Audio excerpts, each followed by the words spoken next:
Okay, we're starting strong because this is exactly how these videos get you. Hit you with a creepy montage first so your brain is already on edge. And honestly, that's dangerous because now I'm suspicious of everything.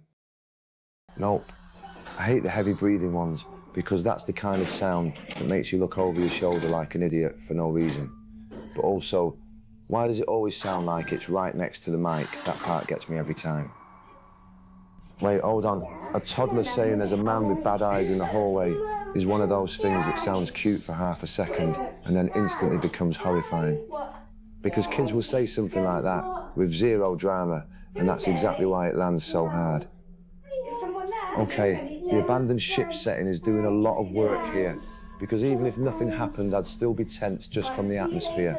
But if something actually moves back there, yeah, that's the kind of shape your brain does not want to keep track of. A dark shape behind glass in a dim office. That's exactly the kind of thing that gets called a ghost when it might just be lighting, reflections, or somebody's brain filling in blanks. I'm not saying it's nothing. I'm saying this is the sort of clip that needs way more than vibes. Okay, that brown shape floating over the wall is exactly where I start squinting at the screen like, is that actually moving, or is the camera just doing camera stuff? Because old buildings plus weird angles, that combination can make literally anything look haunted. See, this is the one where I immediately get skeptical, because a silhouette inside a lens flare is prime. Your camera made a spooky mistake territory. If the artifact itself is doing the work, then I need a lot more before I call that a figure. Okay, no, that part is actually creepy, the way the dark figure approaches and then just kind of dissolves. That's the exact kind of movement that makes you rewind 3 times because your brain refuses to accept what it just saw. Oh, absolutely not.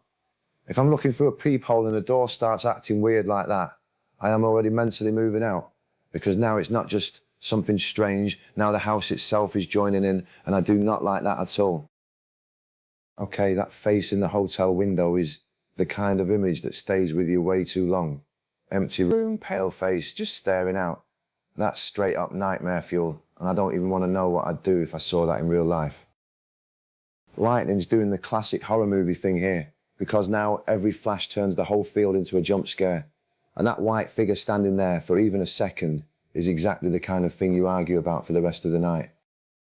Okay, now that's the sort of little thing that's weird because it's small, a utensil just dropping and sliding on its own during an investigation.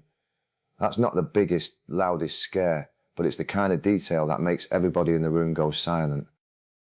And there it is, the black mass moving near the execution pole is exactly the kind of shot that makes people either fully believe or fully reject the whole thing. I'm still not ready to call it proof, but I am absolutely not loving how that one moves.